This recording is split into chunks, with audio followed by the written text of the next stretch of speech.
Welcome to Narratives of In Transit, The Body is Currency. This is the first event from the Kate Chernish Virtual Gallery. This exhibition launched in July of this year, and we're very excited to welcome you in person and online. I want to thank Erin Haney and Lynn Sures and Helen Frederick, and of course, Kate Summers. Kate and Helen are the curators of the exhibition. And we have Jenny Footle and Matilde Simas. And unfortunately, Helen Zugabe, who was scheduled to be here today, was not able to make it. A little bit just for a brief introduction to Artworks for Freedom, in case anybody is not familiar with our organization. We are a 501c3 arts activism nonprofit that uses the transformative power of art to inspire action to end human trafficking. And the gallery is named after Kate Chernish, who was our founder, who unfortunately passed away last year. And we are very happy to have this gallery in her honor and to carry on the good work that she started 11 years ago. And now, without further ado, I will introduce Erin Haney, who is going to be moderating the panel today. Hi there, good evening. Thank you all so much for coming. I appreciate it. I'd just like to thank you for everyone virtually attending as well. We also know this will go up on our site, and so there'll be a recording of this evening for future reference for anyone, all of our colleagues and supporters around the world who aren't able to work with us or to be here right now.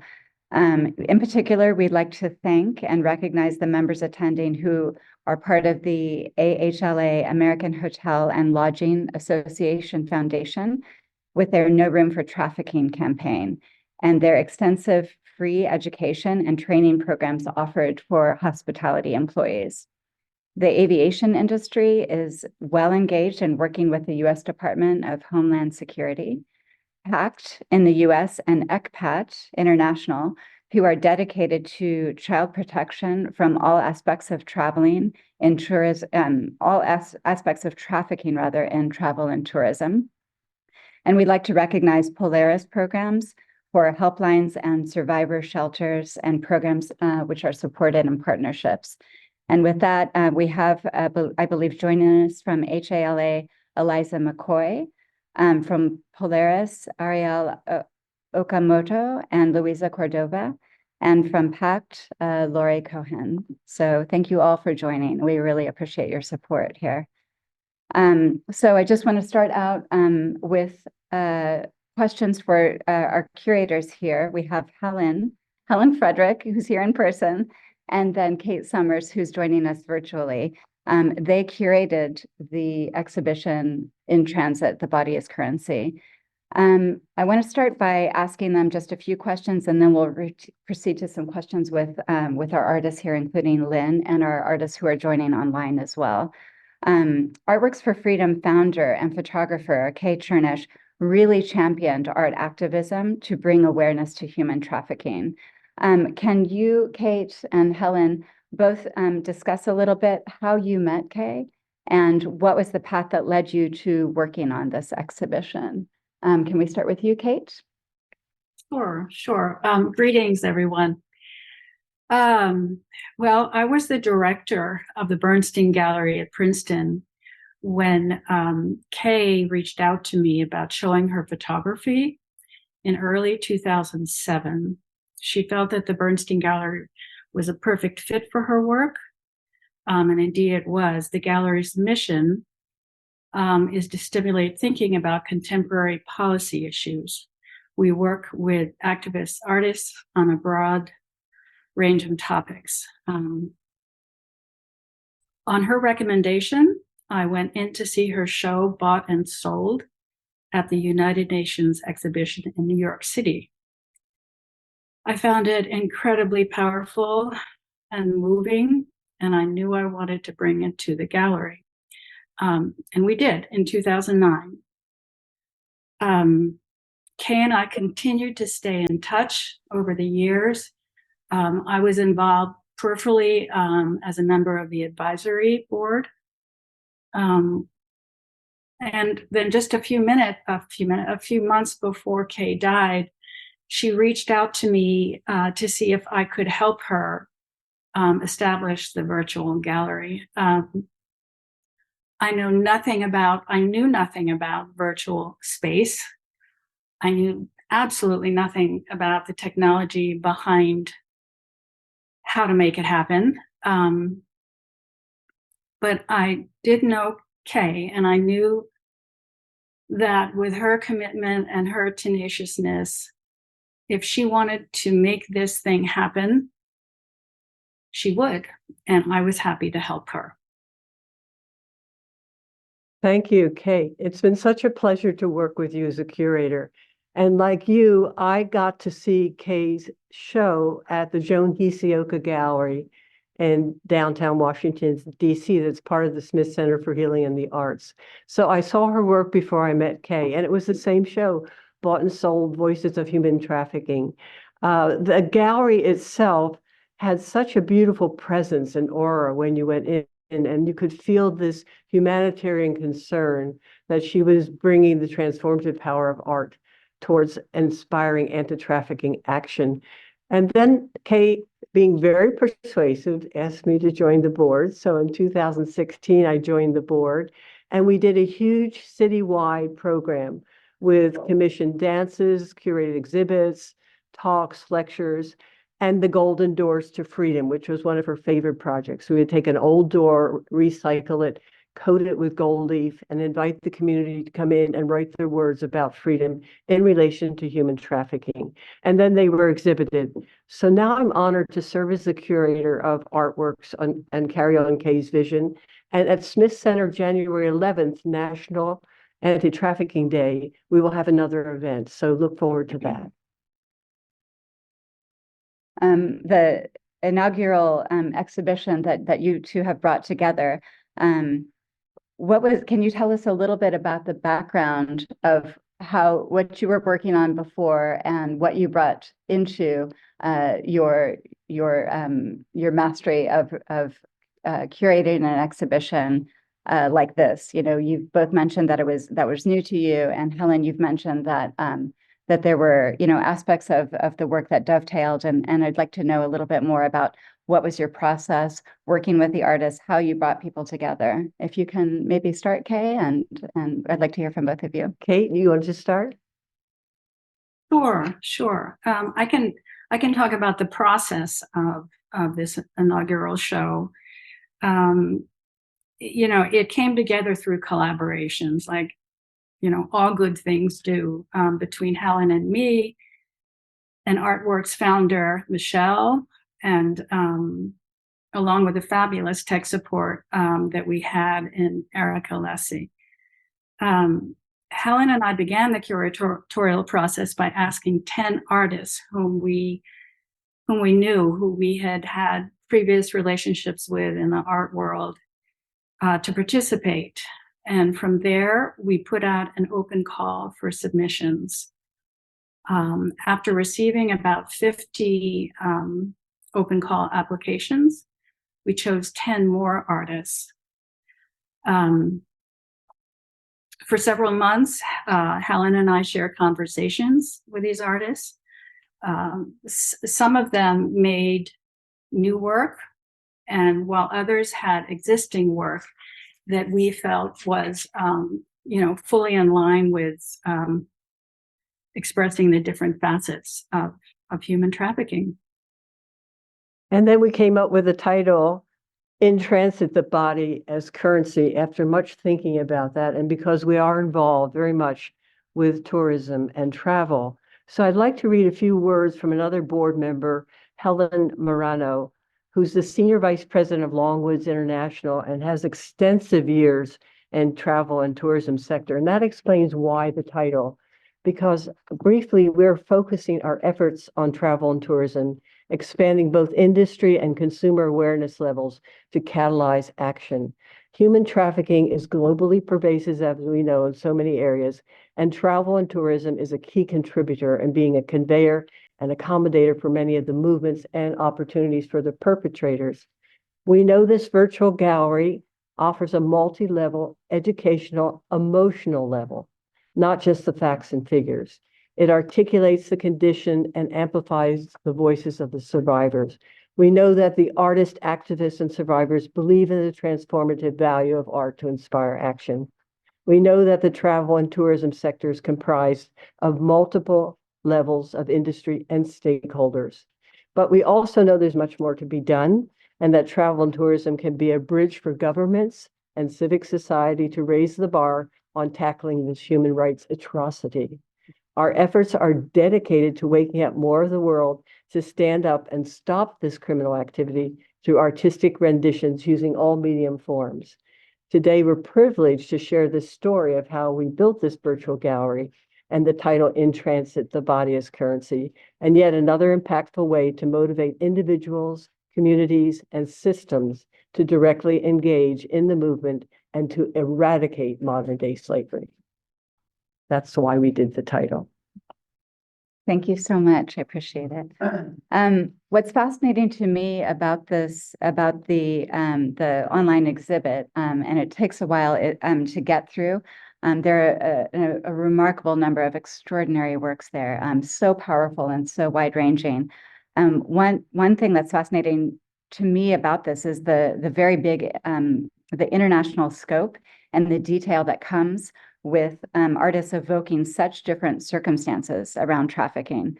It's much wider and more capacious set of stories than I might have imagined. And I guess I would ask you and Kate, were you surprised by the scale and the scope of stories that have come through this exhibition? Should I go first again? Is that? Yeah.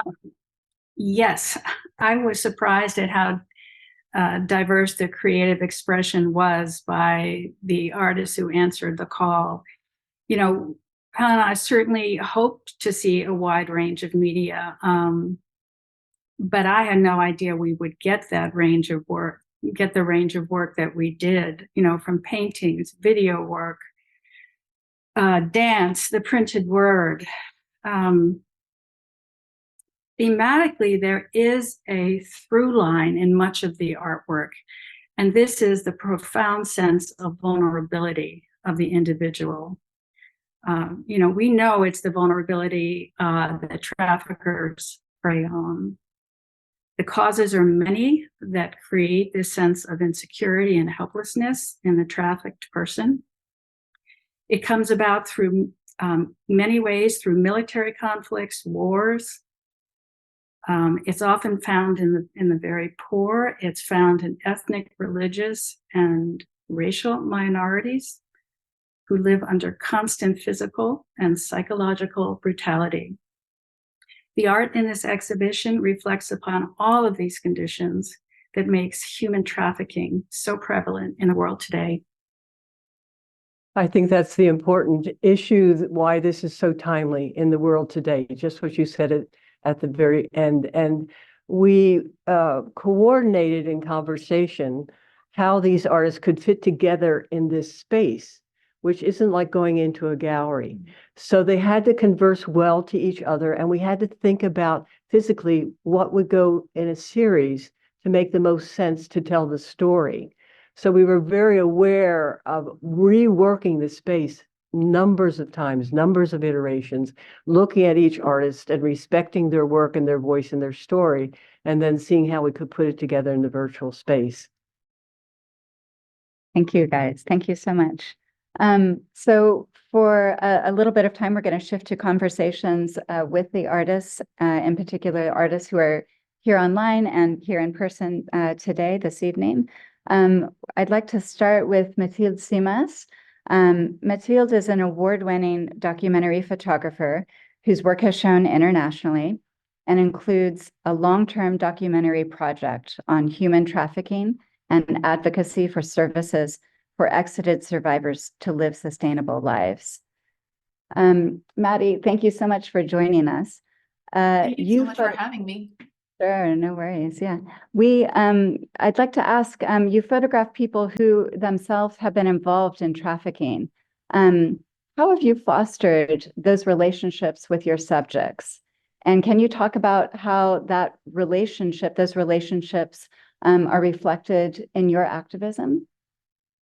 Sure. I run a small organization. We're called Capture Humanity. We are collaborators. We are a team of writers, photographers, and filmmakers. And we're very passionate about telling stories of human trafficking. And really, to carry out this work, we partner with nonprofits all over the world. So, small nonprofits that are helping survivors. We partner with them, we come and visit the survivors, and we collaborate with the survivors to tell their story. So we're an organization that's really working to create a platform for survivors to feel seen and to feel listened to.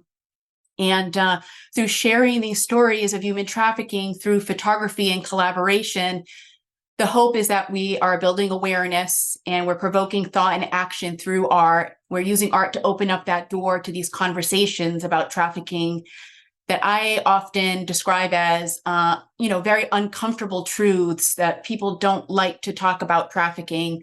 But we try to use artwork so we can draw people near. And if they're close enough, they might be compelled to read the caption that goes along with the imagery and learn something about trafficking. And, the hope is that the work creates this bridge toward empathy, right? That's what we want to do with our artwork, is create empathy. So I like to engage with people that I photograph in this co-creation kind of process. Before capturing images, I like to sit and explore ideas, set goals, set expectations. Sometimes, someone might have an idea and we can't really bring it together. But working collaboratively to capture images, again, by inviting this person to view the images, engage in conversations about what would they like to say through the storytelling, how do they want to be photographed, and then constantly just working with them in a trauma-informed way to instill in them that they have the agency to be part of a collaboration like this. They can decide that they don't want to be a part of it at any time. Creating a safe space. Oftentimes, I think it's very important to have the survivor that I'm working with choose the space that we're working in. Sometimes it becomes part of the portrait in the storytelling itself. But, my big goal is to help people not define themselves by this horrific experience that they've had. I want people to look at their bravery and their courage and define themselves in a way that will help them move forward in their lives and be positive. Wonderful. Thank you so much, Matilde. I really appreciate these comments, and I'd like to follow up with you. I'm going to finish with the rest of the artists, and then we'll kind of do a second round of questions. I think there should be time for it. Next, I'd like to introduce Lynn Sures. Lynn is a research associate here at the Smithsonian's Human Origins Program in Washington, D.C., as well as at the Smithsonian Artist Research Fellow. She's also a founding director of the Collegiate Paper Triennial and the Fabriano Paper, Print, and Book Workshops. Lynn, thank you so much for coming. I'd like to know a little bit about how you came to this subject and what was the driver, what was the impetus for the works that are in your exhibition? First of all, I'm really so honored and happy to be a part of this. And I had an unusual kind of circumstance after I got invited to be a part of the exhibition. We had a loss in our family, and my husband and I had to go out to the Midwest and spend a couple of weeks going through my mother-in-law's possessions and everything. And all day long, we were very, very occupied with this very sad thing. And yet I had my evenings free, and I went down to the basement and set up the lights and worked on my carvings for my pieces every day, every evening, I mean. And it really was a wonderful way for me to deal with, well, one, sadness, but also I think if you look at the work, you see that I've kind of tried to depict a lot of different sadnesses. I think it's always felt unbearable for me to think of losing agency, and to, over the years, being kind of alert to different ways that people can lose agency, from agricultural systems that deny people basic necessities, to people being sold a bill of goods and finding themselves as indentured servants or indentured laborers, people in factories as well as in the fields of agriculture, as well as the thing that I think maybe all of us know the best, which is sexual slavery that's brought on in a sort of bait and switch manner to humans. And it's so difficult for me to deal with thinking of that. And at the same time, what can an artist do? And I was just so glad to have this way where I could say this sentence that resonated with me. I just made it up. I never know what I'm going to do until I do it. So I'm working on all these images and I'm creating this triptych of things, and I'm saying to myself, we speak of slavery in the past tense as if it doesn't exist now. And my whole life, it's been a past tense issue, slavery. And it isn't at all that.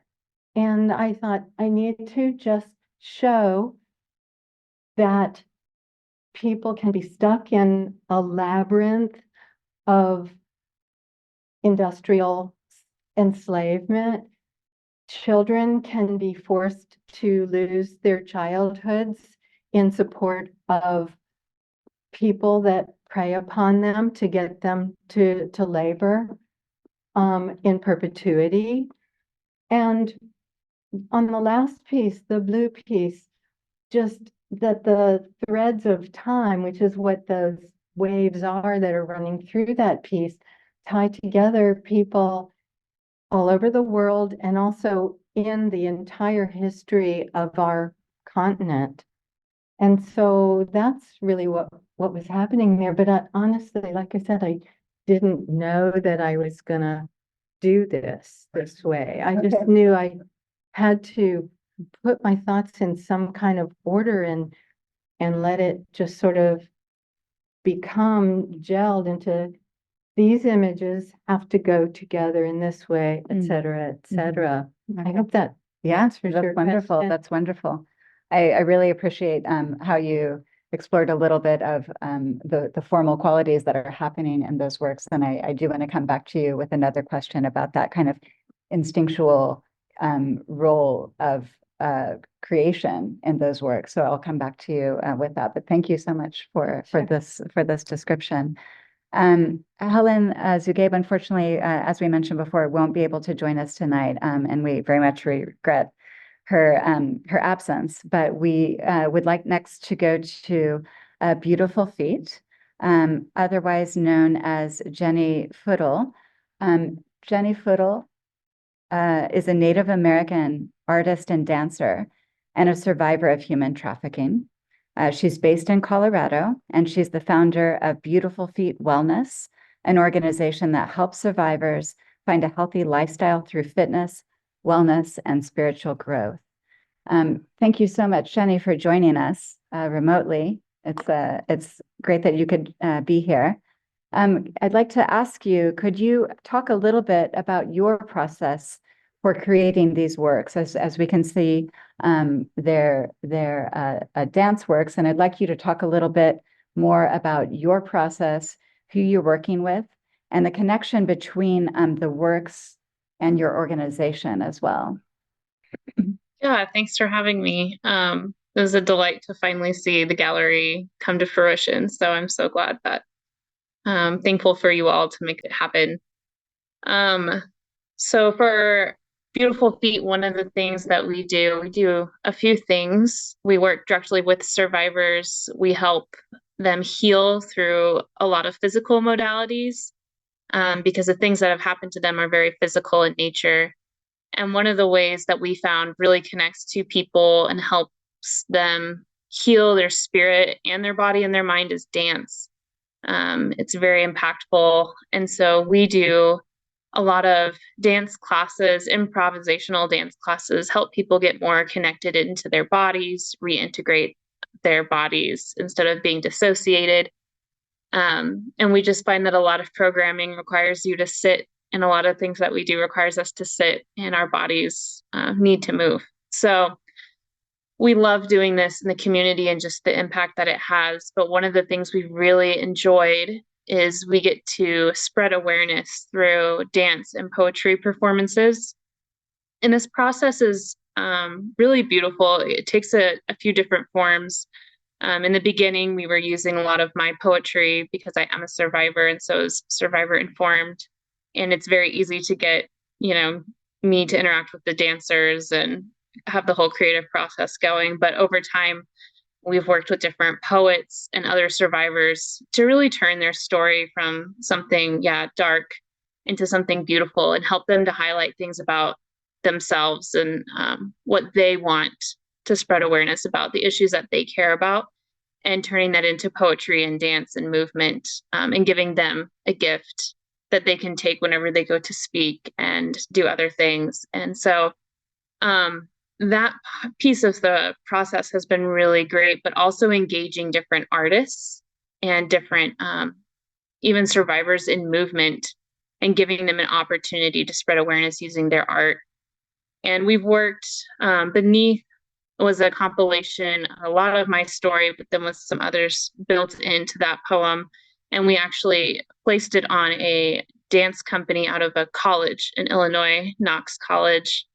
And so it became part of their repertoire that they used and took around to different tours as they went to different places. So just equipping them with another tool to spread more awareness about human trafficking in the spaces they were going into and having kind of a multiplier effect.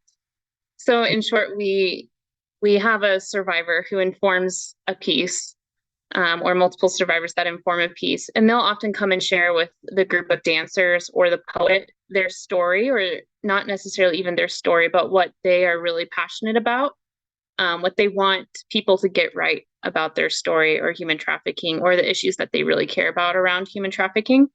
And so the dancers really get a feel for their story and their impact. And then all the dancers in the room, like I was saying, they may not all be the most skilled dancers. We work with a lot of people, like I said, coming out of drug recovery or like junior hires, especially youth, teens, love working with youth and teens, or college students. And really, just kind of put that out there, and we build this little team of dancers. And we do kind of like an improv class where we get to explore different movement patterns, and we get to see how people translate the words of the poem in their own bodies. And then together, the group actually builds the choreography. Sometimes I'll build sections of it, but I really love, my favorite part of the process is when we actually all come together and each person has really contributed to the full choreography. So there's really ownership of the project, and they really understand and feel it in their bodies, and get to embody the story, which is another beautiful aspect of using this form of art. Yeah, Helen is prompting a really great question, which is which comes first for you, or does it depend? The words or the movements and the sense, because a lot of these pieces, as you'll see once you go to the virtual gallery, are a connection or a collaboration of words and movement, and sound, and as well as lighting and different things. So is there a genesis point that's pretty consistent, or does it change depending on the subject? Yes, I'm a poet first, so the words always come first for me. Sometimes I'll have dancers that they'll have like a concept in their head, and often whenever that happens, they'll stick with like a song, like lyrical song, or they'll ask me if I have a poem that corresponds to what they have in their mind as far as like the image that they see or the idea that they want to, promote. But for me, it's always the words come first, and then I'm able to explain the words and what they mean and like what part of my story the words are talking about, because poems, right, they leave a lot to the imagination. And so it's a really cool process for the artists, the dancers, because I am in person there unpacking a poem with them. So then they know what that line means and they're able to inform that with their movements. Thank you. Thank you. This is Wonderful great. answer. Yeah, thank you so much. I'd like to pose a question to all three of the artists, Matilde, Jenny, and Lynn. So, Matilde, you mentioned a little bit about the interaction and the collaboration that happens, and creating a safe space with your subjects and working with them quite intensively. It sounds like before, you have this sort of final product or finished product. One question for all three of you is, we all know art is quite ephemeral, and yet we have a very interested dynamic, which is that we want our audiences to take away a very important passion and drive to do what's next. What's next? What makes sense for each of you as a viewer and as an engaged citizen of the world? What is the connection for you between the art making process and your activism? What is it that you hope to take forward that your audience would that you'd like them to move forward with? And I imagine it'll be different for each of you, but I'm so curious about what's going through your mind as you're making it, and what's going on your mind as you're watching or seeing your audience engage with the pieces themselves. Maybe Matilde could start. Maybe Matilde could start. So each collaboration can look very differently. We can use the image that we're looking at now as an example. This is a little girl in the Philippines. It was the picture was made in collaboration with an organization named looking for it right here. Sorry. I believe it's Voice of the Free. And so in a collaboration like this, this is a home for girls that have been cyber sex trafficked. I've been there for maybe 2 weeks, so I'm fostering trust and relationship. I'm not just taking out a camera straight away. And I can just speak to this image. It was pretty much a decisive moment. It was an image that I saw and I captured it because it was composed so lovely. And it obviously depicts someone it could be everyday life doing something very normal. But because the subject is turned away, it makes the audience want to probably know why the author of the image directed or wanted to photograph someone in that way. And so it just brings the image back to like the audience trying to just give a little bit of information. But each of the images that I create have a thought, a collaborative thought behind it. If it's not from the survivor, it's me using an image because I want to talk about something. I want to educate about something. And in this particular image, I chose to submit this image because it's the theme of cyber sex trafficking, and a lot of people don't know what that kind of trafficking looks like. And so that's the reason why I chose this image. The next image of the man in a thoughtful moment. The reason why I chose this image to submit is really to talk about the issue about men are trafficked too. He's a U.S. born person. He's from Maine, and he's someone who was trafficked for many years. And because of the stigma being so heavy on men, you normally don't hear stories about men. It's really very difficult for them. So that was the reason primarily why I chose to highlight Jason's story, the gentleman in the photograph. His name is Jason. I hope that answers your question. Very much so. Yeah. Thank you. Thank you. That's terrific. Lynn, do you have some thoughts? Sure. I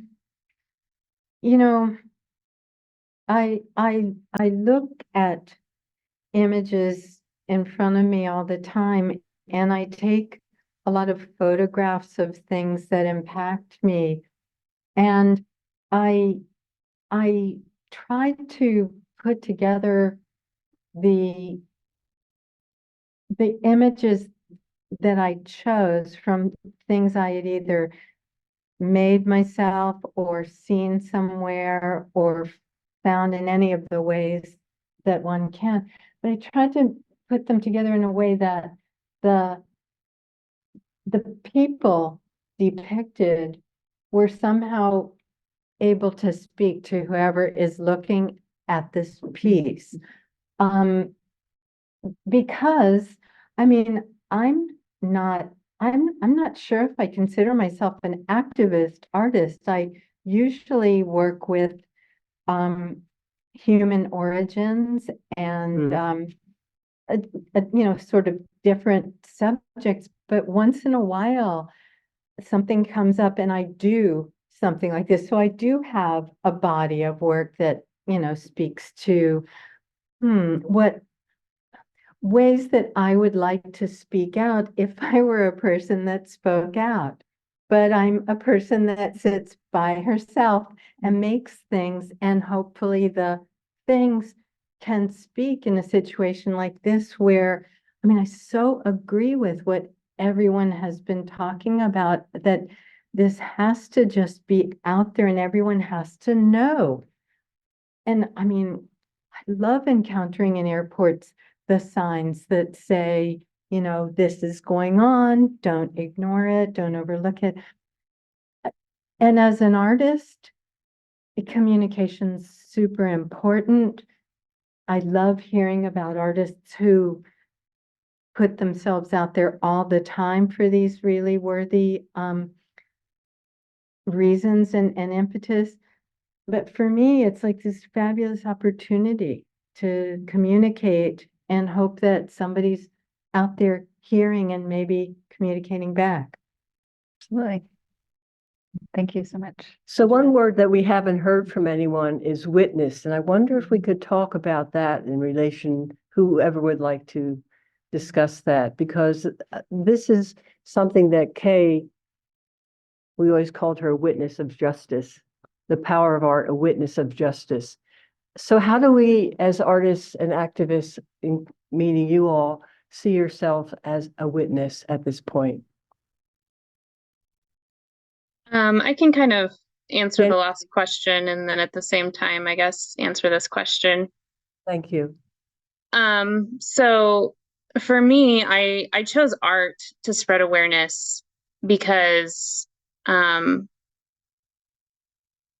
really hits you at a heart level, and information, comes at a head level. And I wanted people to get closer to taking action. And I've, seen the whole, like, you have to move information from here to here, then it comes out here. And so I was like, how can we move this faster, or more impactfully, is one of the motivations for using art to spread awareness versus just giving presentations. And so that was a really big impetus for that. But then also, as a survivor in the movement, there's a lot of things that people don't get, and they have misconceptions about, and a lot of that is due to media. But how do we get at the heart of that faster? Like, I do a lot of fitness and wellness for survivors, and people always assume, oh, so you do yoga. But yoga is actually really hard for survivors. I could explain it, but essentially, no, we start with something that's more accessible, like walking or dancing. And it wasn't until I created a choreo poem about yoga and how traumatizing, or how, getting in touch with your body really brings up a lot of stuff, that people are like, oh, yoga isn't the easy way. Yoga isn't the easiest thing to start with. And so really a lot of the pieces that I do look at different issues, and then they bring them to life and unpack them in a more emotional way. So then you're not just getting the facts of like, well, this is, the no words is all about gaslighting. And so you're getting phrases that have literally been said, but somehow putting the movement with it and turning it into art just really hits you on more of a heart level, and you really internalize it a lot faster than just hearing it up here. And another reason I use art to spread awareness is because I'm really big on accessibility.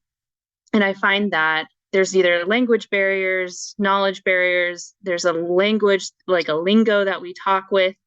And all these things can create barriers for people. As well, I like to meet people where they're at in the process of action. And so this allows for people to invite other people into the space, and maybe they just came to see art and that's where it's going to end for them today, but they can be sitting right next to someone who's ready to feel these deep messages and understand them at a deeper level. And you can have the full range of people all sitting in the same row. Whereas if I don't know much about human trafficking, or it's not my passion, you know, I'm not going to sign up to go to a presentation on human trafficking per se, but I'll show up to go to an art, event with some friends, that goes for a good cause. And so just building in that level of accessibility is really big. So really meeting people where they're at in the art. And so as far as as a witness goes, I hear from survivors because I am one. And so we confide in each other all the time, like the frustrations, right, of healing, whether it's the healing journey or existing in the movement. And so hearing all those things and be able to take them in and then create pieces that reflect that, and using their voice in a way that I'm not necessarily, well, this person said it, or this person's struggling with it, or we all just really want you to hear this, gives them a way and gives them a different way to use their voice. And it just bears witness to a lot of the things that happen to survivors before they get out, after they get out, and along their journey.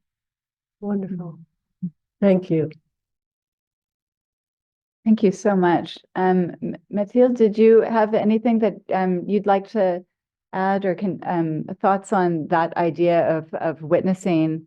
I guess my question might be somewhere along the lines of how you got started, even thinking about this idea of witnessing and photographing people in an oblique kind of way, so that that anonymity and sort of protection could be respected. Yeah, in terms of bearing witness, I think I've spent many years bearing witness to people's pain. And now I try to focus more on bearing witness to the results of working on projects together and helping people define themselves in a different way. And then again, in terms of bearing witness, I'm at the end of working on a 6-year project that focuses on what recovery can look like. And boy, if I feel like if I didn't focus and really focus on bearing witness on the positive parts of the project, it would be really emotionally difficult.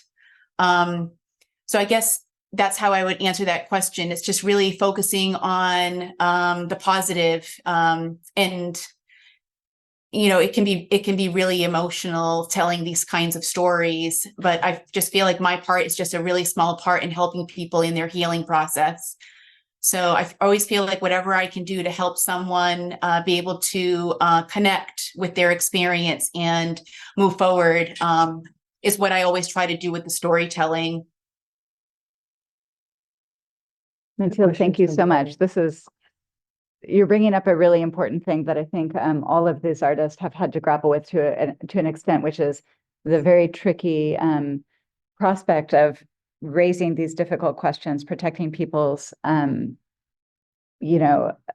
respecting what they've been through, right? And then trying to broadcast and amplify the very real, urgency to these questions and the massive array of circumstances in which those are arising. I'd like to go.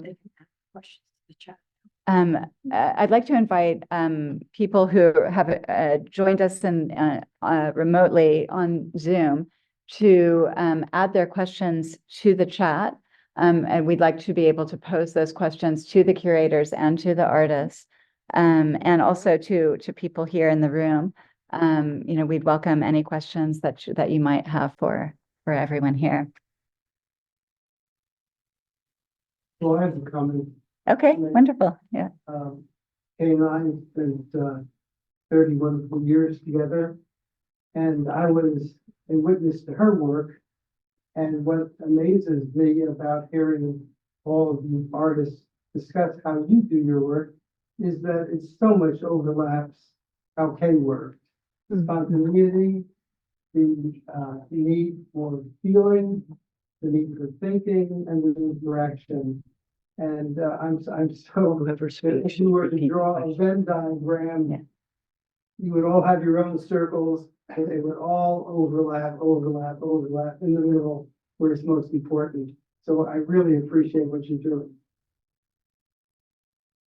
Thank you so much. It's lovely to hear Lee's comments about the overlapping concern that all of these artists are working with and bringing up, and how it aligned with Kay's spark and her spontaneity and her quick action and response to seeing things, and then and then doing something almost immediately, and not only with her artwork, but also creating an organization and creating relationships that would build that sort of momentum that is Artworks for Freedom. We have a question here from the chat. What new partnerships, I'm not sure who this is for, what new partnerships do you envisage between artists and other kinds of activists against trafficking? So this could be something that maybe the artists that are working with their own organizations, artists like Lynn, and also the curators. What new partnerships do you envisage between artists and other kind of activists in terms of combating trafficking? It's a question for all panelists. This is probably not the answer that was being looked for, but I myself learn a lot by reading fiction or nonfiction by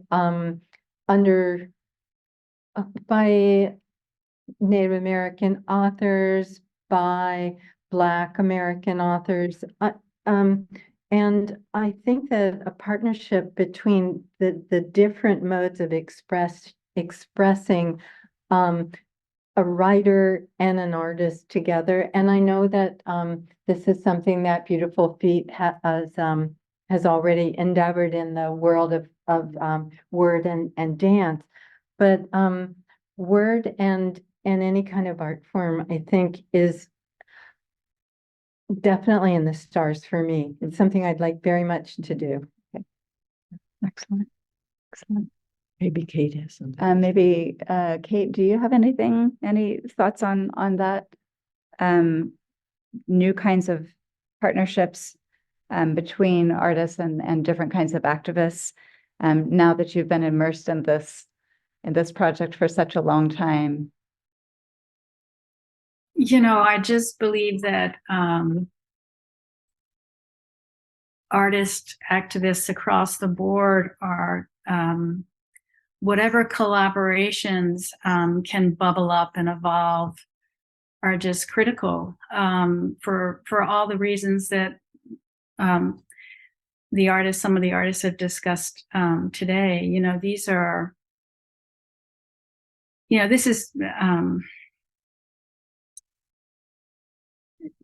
These artists aren't afraid to go into sort of dark places that, in crimes such as human trafficking. And, it's not territory that everyone wants to go in. And yeah, just the more collaboration, the more support that artists can give each other is really important. It's all to be used, for education, for opening people's eyes, and viewers, whether they're readers or they go to performances, we all, and I believe Jenny has mentioned this, we all take in information differently. And for some of us, it's the written word that resonates. It just goes right to the heart. And for others, it's, more abstracted, more oblique approaches that make us ask questions and contemplate what we're seeing. I don't know if that. I'd like to add that one of the most prevalent criminal acts of human trafficking is labor trafficking. And so one of our videos in the virtual gallery that we hope you'll look at is by an artist named Chris Kujar. He's one of the younger artists in the show. And he did two pieces, the corner and the second corner. And he went to Home Depot and saw how people do one-step shopping. So they buy their materials and they buy their labor. And I think that that aspect of our just being more aware of things that are in front of our eyes and how we can say something and then think about how we can partner with artists in that way. So the video of Chris, I think, are really important. They're all through Google, not through live. So there's a secondary voice there that he's using, which is surveillance through Google. And I think it's a very interesting piece in relation to this question. Mm-hmm. I mean, I think that one of the most remarkable things, and I'm slightly repeating myself, but when you go through this exhibition, and I just want to thank all of, everyone who managed to bring these works together, because it is such a fascinating array of circumstances that happen. And it almost is daunting, right, to go through it and to realize, the extent to which, people are impacted by such, extreme circumstances. And that has been Artworks for Freedom's mission and Kay's mission, and so many people, who have collaborated on these kinds of projects. And my first impulse once getting through this gallery was, what next? What do we do next, right? And it is through working with our partners, in this case, in the travel and tourism sector, as a way of targeting and really trying to focus effort and focus energy towards what can we do, how can we bring this connection of communication through a really powerful, strong, sensory kind of way, storytelling, writing, exhibitions, the films that are there. All of that is going to impact each of us in a different way. And I think it's really going to go straight to the heart. And the what next is everything, all of the above. We have so many things on the website. There's so many points of action. The more you get involved and you learn more about the nonprofits and the artists and survivor stories and things like that, it seems to me like it's inevitable that you find a way to do something, take some form of action, donate, commit some time, work in something that may be germane to whatever area of life that is possible for you to move the lever just a tiny bit. And I think that the more we are even aware of this, of the phenomenon and the expanse of it, the more it's impossible to kind of keep going without doing something. And so I'm really grateful to everyone who has managed to invest time and energy and blood, sweat, tears, and trauma, and process that into something that I hope benefits all of us and leads to something a little brighter.